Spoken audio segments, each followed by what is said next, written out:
They said I stole and killed a child, but all I did was feed him. Marian's life collapsed on the very first day she started teaching in that remote village. She had been excited, walking along the dusty path toward St. Thomas Community School, humming softly with hope. As the old gate appeared, she saw a small boy standing alone in the sun, head lowered, shoulders slumped in defeat. If you love gripping and emotional stories that keep you hooked, don't forget to hit like and subscribe my channel, Africa FolkStory. Join our journey for more mind-bending tales every day.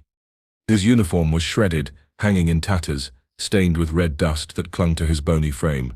She felt anger at the world, and sorrow twist together in her chest. She approached him slowly, voice gentle. "Why are you standing out here alone?" He didn't look up. "My clothes are torn," he whispered, voice cracking. "They'll laugh at me again." She fought tears. "When did you last eat?" He swallowed hard, eyes filling with shame. 2 days ago." Her heart broke completely. "Why?" "They said I'm being punished for disobeying my uncle." Marian clenched her jaw, furious at whoever would starve a child. She didn't know the truth. Amecha had no parents, no real home, on a cruel uncle who wanted him to work the fields. She took his hand firmly. "Come with me." Together they walked to a dusty roadside canteen. She used her own money to buy him rice and beans with a splash of stew. He ate like someone terrified the food would vanish if he didn't hurry. Marian wiped his tears with her handkerchief. "Don't worry, we'll get you a new uniform. You'll go to class. You'll learn like everyone else." Amecha's eyes softened for a moment, but when she told him to wait while she fetched more money, something inside him snapped. He nodded, pretending to obey, but the moment she turned her back, he ran. He didn't go home, didn't head for school. He ran toward the world beyond the village, a world that didn't know his name or care about his story. When school ended, Marian returned breathless, money in hand, but the boy was gone. No one had seen him. Twilight fell on her panic. Meanwhile, Amecha's uncle waited at home with a cane, ready to beat him for daring to hope, but Amecha never returned. That was the day everything in Marian's life began to unravel. Marian barely slept that night. She tossed on the thin mattress in her tiny staff room. The boy's haunted eyes seared into her memory. She kept hearing his voice. 2 days ago. Those words clung to her ears like a curse she couldn't shake. When dawn broke, it didn't bring hope. Across the village, Amecha's uncle paced his courtyard, cane in hand, fury in his eyes. "He's defying me again," he spat at his silent wife. "I'll make him crawl when he gets back." But Amecha never came. By sunrise, the uncle was asking neighbors in the marketplace, "Have you seen that boy?" A vegetable seller hesitated. "He was with the new teacher yesterday." That was all it took. The uncle's eyes lit with rage. He stormed down the dirt road, kicking up clouds of red dust, breathing curses with every step. At the school, Marian was setting her lesson notes on the old wooden desk. She didn't see him until he was shouting, "Where is my son?" Marian froze, chalk in hand. I don't understand." He advanced on her like a bull. "Amecha. Where is he?" "You took him." Marian's heart thudded painfully. "I helped him eat. He was starving." "That's all I did." "Lies," the uncle roared. "You kidnapped him. You witch." He spat at her feet, and turned away, heading straight for the police station. Minutes later, the school headmaster called Marian into his cramped office. His face was grave. "Is it true? You were with that boy?" Marian's hands trembled. "Yes. He was hungry. I bought him food. I told him to wait while I fetched money for a uniform. He was gone when I returned." The headmaster closed his eyes. "This is bad. Very bad." Their words were cut short by shouting outside. The uncle had returned with 2 police officers. "There," he bellowed, pointing at Marian. "That's her. Arrest her." Marian's mouth fell open. "I only fed him." Cold metal snapped around her wrists. The officers dragged her through the courtyard as students watched silently. The chalk dropped from her fingers. Her world ended in cuffs and whispers.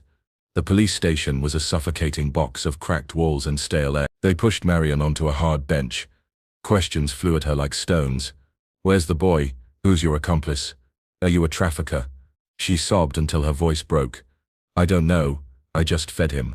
They didn't believe her. One officer slammed a file on the table. "Do you want to die here?" Another leaned in, breath hot with disgust. "Confess. Spare yourself." Marian's lips trembled. Her voice came out in a rasp. "I have nothing to confess." They threw her into a narrow, dark cell. The door clanged shut with finality. Inside, she collapsed on the cold floor. Her sobs echoed off the walls, thin and broken. God, please, help me. That night she dreamed of Amecha's face. Tired eyes, thin arms, a whisper she couldn't forget. 2 days ago. Morning arrived like punishment. An officer woke her with the toe of his boot. Visitor. She blinked through swollen eyes. Her husband Caleb stood there, face drawn and hollow. Their daughter Tessa clung to his trousers, eyes wide with confusion. Caleb's voice shook. I put the house up for sale. We'll get a lawyer. We'll fight this. Marian felt her knees go weak. Don't. Please, our home. Caleb shook his head, eyes shining with stubborn tears. I won't watch them destroy you. Tessa wailed. Mummy, come home. I want to stay with you. Marian tried to hold it together. She knelt and hugged her daughter tight, burying her face in the little girl's hair. When the officers tore them apart, Tessa's screams followed her down the hallway. Hours later, a friend visited, leaned against the bars, arms folded. I warned you. You're too soft. Always help it. Look where it got you. Marian's voice cracked. God will vindicate me. Her friend snorted. Where is he now? Those words pierced like knives. But Marian refused to look up. Because even here, even now, she would not regret feeding a starving child. Far from that tiny cell, Amecha wandered Lagos like a ghost. No one could see. He had escaped the village inside a rattling lorry, pressed between sacks of cassava, holding his breath so no one would hear him. The night had been endless. Bumps in the road had jarred him awake again and again. When the driver stopped in the big city, Amecha waited. Silent, invisible, he climbed out quietly, blinking at the chaos. Honking cars, endless faces, smoke curling from food stalls. It was like another planet. No one cared who he was. No one called his name. He wandered for days, stealing sips of water from broken taps, sleeping behind shops. Hunger became normal, fear his companion. One night, too scared to sleep in the open, he crawled behind the hedge of a tall white house. Flowers scratched his arms, but he stayed, trying to forget the beatings, trying to forget the school that mocked him, trying to forget the teacher who offered hope he didn't dare believe. Half asleep, he heard the footsteps. His blood ran cold, but he didn't move. He watched. A man in a black robe poured red powder on the gate, muttering curses. Madame Cordelia must die. Amecha froze, terrified. He couldn't move, couldn't scream. The man disappeared into the dark. Amecha didn't sleep the rest of the night. At dawn, the gate creaked open. A silver car rolled forward. Amecha felt his legs move before he could think. He ran in front of it. Stop. Please stop. The driver cursed, but a woman's voice stopped him. Let him speak. Amecha's voice cracked. Please, ma'am, don't cross the gate. She frowned. This is my house. Amecha's voice broke completely. He wants you dead. He poured powder. He cursed you. Her face drained of color. Amecha watched her mouth the words. Madame Cordelia must die. Fear swallowed them both, and Amecha realized he might have just saved someone's life. Madame Cordelia could barely steady her breathing as she listened to the boy's words. Amecha's voice was shaking but clear. I heard everything. He said you must die this week. He poured powder at your gate. Cordelia's heart pounded like a drum inside her chest. She believed him. She didn't know why, but she did. She didn't waste a second. She snatched her phone from her bag and dialed quickly. Pastor, please come now. Something terrible is happening. She ordered her staff to shut every door and window. No one is to cross that gate. Amecha stood beside her, trembling from fear and cold. His shirt hung on him like a ragged flag of surrender. His bare feet were cracked and dusty. She reached out and touched his shoulder gently. Don't be afraid. You did the right thing. Half an hour later, the pastor arrived with 2 prayer warriors. They surveyed the red powder at the gate, their faces grave. Prayers erupted like thunder. They anointed the ground with oil. Voices rose, casting out curses. Amecha watched, eyes wide. He didn't move an inch from Cordelia's side. He felt safe for the first time in days. When the pastor finished, sweat on his brow, he turned to Cordelia. It's broken now. You're free to leave your house. Cordelia felt tears gather. She looked down at Amecha. He was silent, hollow-eyed. She realized he hadn't eaten since yesterday. Come inside, she said softly. She led him through polished hallways. Staff stared but said nothing. She sat him at her large dining table. Amecha looked like he didn't belong. She ordered food, eggs, hot bread, pap. He hesitated before grabbing the spoon, but once he started he couldn't stop. Cordelia watched him eat, tears finally falling. He wasn't her son, but in that moment she felt like his mother. And Amecha finished eating. He sat with his head bowed. He didn't look up. Cordelia sat across from him, fingers tapping the polished wood. "Tell me," she said gently. "Where is your home?" He swallowed hard. "My uncle's house. In the village." Her brow furrowed. "And your parents?" He shook his head slowly. "They're dead. Long ago." Silence fell heavy in the air. Cordelia's voice softened even more. "Why did you leave?" Amecha's jaw tightened. "He beat me. Every day. He said I must stop school and farm. When I said no, he told me to leave forever." His voice cracked. "So I left." He lifted his ragged shirt slowly, turned around. The scars were ugly.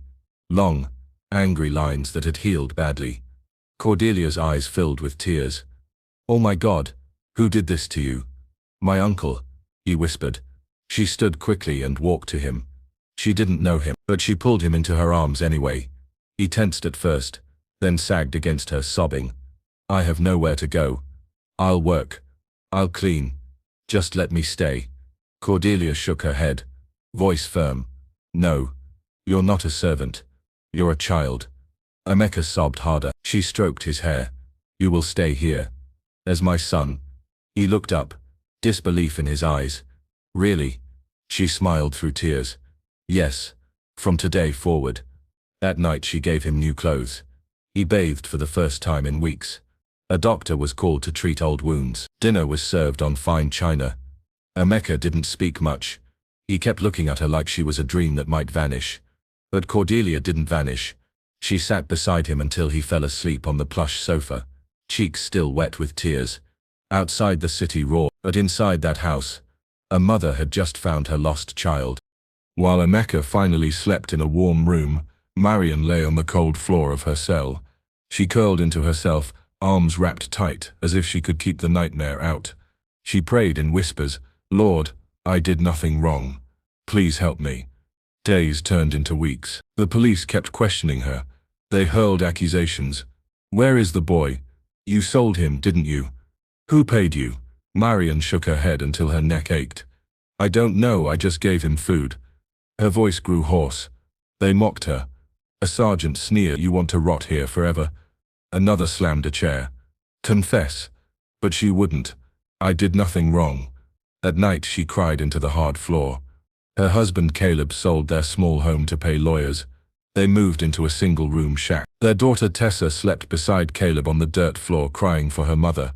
Caleb's eyes sank deeper with each passing day, but he never stopped visiting. One day he told her through the bars, voice raw, "Don't worry, we'll fight this. I'll sell everything if I have to." Marian shook her head, tears blurring her vision. "No, please, don't lose everything for me." But Caleb just squeezed her hand. "I won't let them destroy you." A week later in court, Marian stood trembling. The judge's voice boomed. "There is no evidence this woman kidnapped anyone. Case dismissed." Marian fell to her knees. But freedom felt poisoned. She returned to the village with no home, no job. The ministry suspended her indefinitely. No pay, no respect. She began frying plantain on the roadside just to survive. People whispered behind her back. She should have minded her business. She brought it on herself. But Marian didn't stop. She still gave free food to hungry children who couldn't pay, even the ones who reminded her of Amecha. Years passed like slow-burning candles. Amecha grew into a young man under Cordelia's watchful, loving eyes. She kept every promise. He went to a private school where his uniform was new, his books untouched by grime. He had tutors who didn't shout, friends who didn't mock his clothes. Cordelia introduced him proudly at church. "This is my son." People talked, whispered, but she didn't care. Amecha studied hard, graduated university with honors, became the manager of 3 of Cordelia's businesses. She added his name to her will, adopted him formally. He called her mother. She called him her blessing. Yet some nights, Amecha lay awake in his big bed and remembered the village, the dirt roads, the empty belly, the pain of a cane slicing into his back, the teacher who gave him food when no one else cared. He wondered if she was alive, if she was okay. One day he sat in his glass-walled office, Legos bustling below him. He pressed his fingers together. It was time. He stood and packed a small bag. Told Cordelia softly, "I need to visit somewhere." She watched him go with tears in her eyes but didn't stop him. He drove for hours. The road narrowed. The air grew dusty. He reached the village that had spat him out. People were shocked. They gasped. They had believed him dead. His uncle saw him and went pale. "Amecha, you're alive." Amecha's voice was even. "I forgive you." His uncle trembled. "We were wrong. Please forgive us." Amecha nodded. "I already have. Now tell me, where is the teacher? The one you accused of stealing me?" The uncle looked away. "She lives in the next village now." Amecha's eyes hardened. "Give me the address." He turned back to his car, determination burning in his chest. He was going to find her. Amecha's car rumbled over the rough village road, dust swirling behind him like a ghost. He drove with single-minded focus, ignoring curious stares from villagers along the way. He had changed so much. Polished shoes, pressed shirt, but his eyes held old pain. He stopped in front of a small row of crumbling mud houses, stepped out slowly. Children playing in the dirt paused to watch him, eyes wide. He asked one quietly, "Do you know where teacher Marian lives?" The boy pointed with a skinny arm. "There." Amecha swallowed hard, walked forward, heart pounding. He found her in the fading light of evening, crouched beside a smoking iron pan. She was frying plantain on a roadside stove. Her face was lined, older than he remembered. She looked tired, warm. But when she smiled at a child buying 2 small pieces of plantain, her eyes softened, warm as ever. Amecha stood frozen. The weight of years pressed on him. Finally, he took a shaking breath and stepped forward. "Excuse me." She looked up, wiping her brow with the back of her arm. "Yes? How much do you want?" He dropped to his knees on the dirt road. Marian blinked in surprise. "What? Get up. Please." He shook his head, voice breaking. "Please forgive me." She frowned in confusion. Who are you?" Amecha lifted his head. "I'm the boy, the one you fed, the one who ran, the one who ruined your life." Marian's mouth fell open. She staggered back a step, dropping her spatula into the hot oil with a hiss. Oh God. I remember." Her voice cracked. He was sobbing now. "I'm so sorry. I didn't mean to hurt you. You lost everything because of me." Marian's own eyes filled. She reached down and pulled him up into a tight hug. "Sure? No. You didn't ruin anything. You were hungry. I would do it all again." Amecha clung to her like a child. People watched puzzled, but Marian only held him tighter. They sat on a wooden bench outside her little room. As the sun dipped behind distant hills, Marian's cooking oil still bubbled on the stove. Forgotten. Amecha wiped his eyes with the back of his expensive sleeve. She noticed the fine watch on his wrist but said nothing. He cleared his throat, voice hoarse. "Please let me explain everything." She nodded, folding her hands in her lap. He told her about Lagos, about the lorry he hid in, about sleeping behind shops, begging scraps of food. Marian's heart twisted with every word. Then he spoke of Madame Cordelia, how she found him, saved him, adopted him, sent him to school, made him her son. Marian listened without interrupting, eyes shining with tears. Amecha's voice faltered. "But I never forgot you. You were the first person who was kind to me." He grabbed her hand suddenly. "I heard what they did to you, how they arrested you, how they ruined your name. I'm sorry. I'm so sorry." Marian squeezed his fingers, her own hand calloused and rough from years of hard work. "Don't apologize. You were just a boy. You did what you thought you had to do. I never blamed you." He bowed his head. "But you lost everything." She shrugged gently. "I lost my job, my house, but I didn't lose myself." She smiled, though her lips trembled. "I still help children, even now. Look." She gestured at the small crowd of hungry kids waiting quietly for leftover plantain. Amecha felt his chest tighten painfully. He swallowed the lump in his throat. "You're amazing," he whispered. Marian chuckled softly, wiping at her tears. "God is good. He keeps me going." He looked at her then, eyes blazing with new resolve. "Let me help you now." She tried to protest, but he shook his head. "This time, I won't run. I promise." Amecha stayed that evening in the village, refusing to rush back to his air-conditioned city apartment. He helped Marian fry plantain by the smoky roadside fire. Children giggled at the sight of a man in fine clothes turning plantain with an old spatula. Amecha laughed too, the sound rusty like something unused for years. Marian's daughter Tessa arrived as dusk fell. She froze at the sight of the stranger helping her mother. Marian waved her over. "Tessa, come, meet an old friend." Amecha stood awkwardly, wiping oil from his fingers. He reached out a hand. "I'm sorry for what I caused your family." Tessa frowned, then tilted her head. "You're that boy, aren't you?" He nodded slowly. Her eyes softened. "You don't have to apologize. We never hated you."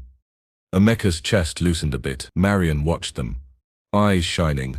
They all sat together on that wooden bench, sharing the leftover plantain. Amecha listened to Tessa talk about her struggles finding work after school. Marian spoke of the tiny room they all crammed into after losing their house. Amecha said little, but his mind raced with plans. That night he stayed in a local guest room. He lay on the thin mattress, staring at the cracked ceiling. He couldn't sleep. His heart ached. He remembered every scar on his back, every night spent hungry, every tear Marian must have shed behind those prison bars. By dawn, he sat up with a new resolve. He wouldn't just say sorry, he would change everything. He dressed quickly, walked back to Marian's stall as the sun peeked over the horizon. She was already setting up her small pan of oil. She blinked in surprise. "You're here early." He smiled. "This is just the beginning." She tilted her head confused. He grinned wider. "I have plans for you. Big plans." Amecha returned to Lagos, but left a piece of his heart in that dusty village. He couldn't stop thinking of Marian's tired smile, the calluses on her hands, Tessa's hopeful but worn eyes. He sat in his sleek office, glass walls shining with city light, but he felt caged. He knew what he had to do. He told Cordelia everything, every detail. She listened silently, fingers steepled, eyes unreadable. When he finished, his voice was raw. "I have to help them."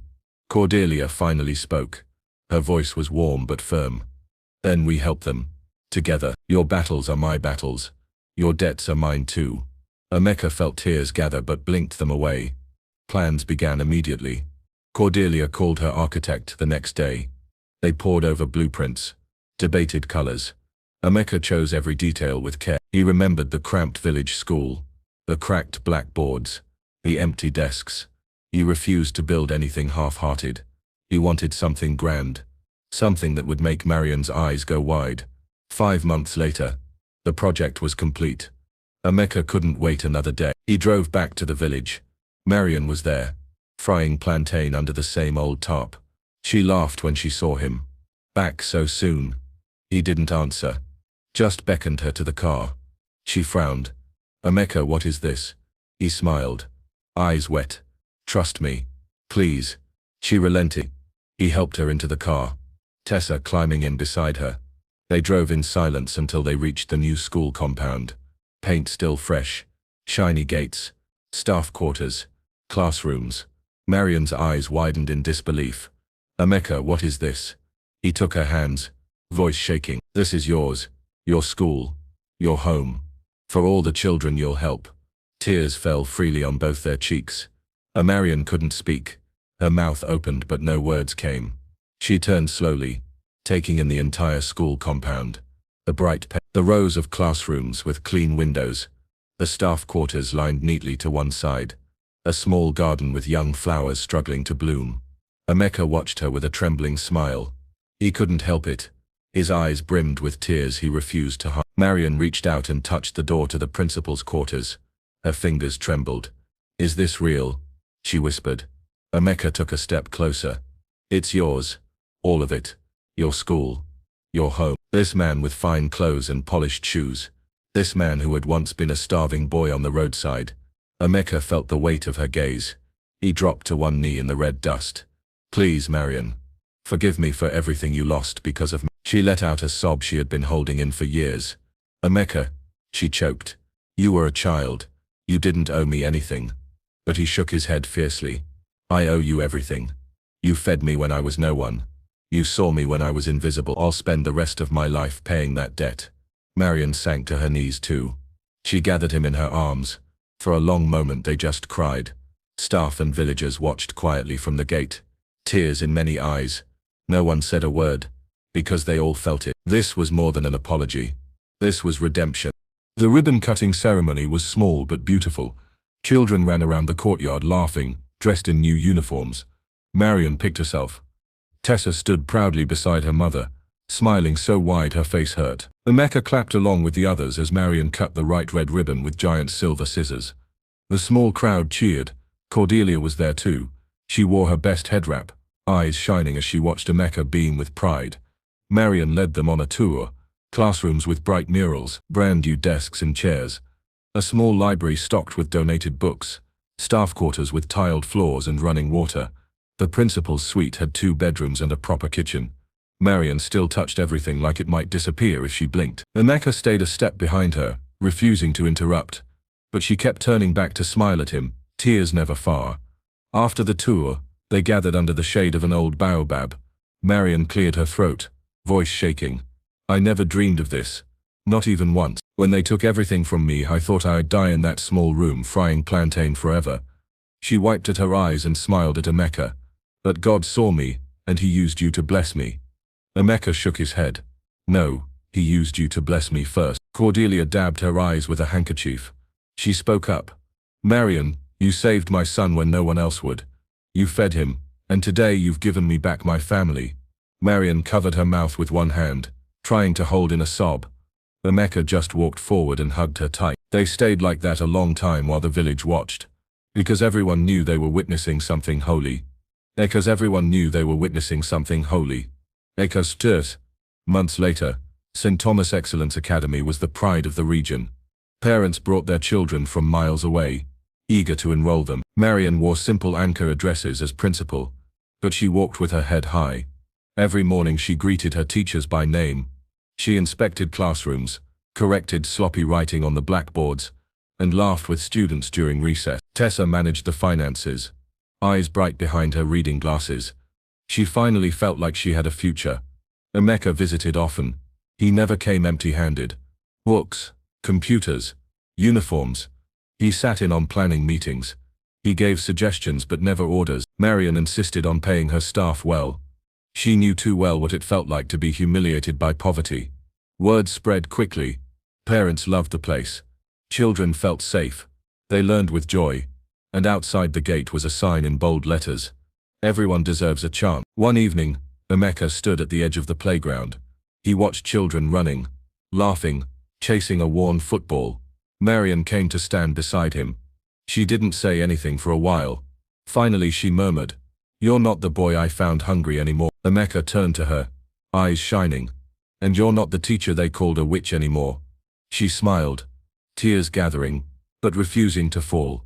They clasped hands quietly. Above them the sun sank low, bathing the schoolyard in gold. Voices of children rose on the breeze like a hymn, and for the first time in years both of them felt truly at peace. Because they both knew, no matter what they had lost, they had found something better. They had found family. If you love gripping and emotional stories that keep you hooked, don't forget to hit like and subscribe my channel, Africa FolkStory. Join our journey for more mind-bending tales every day.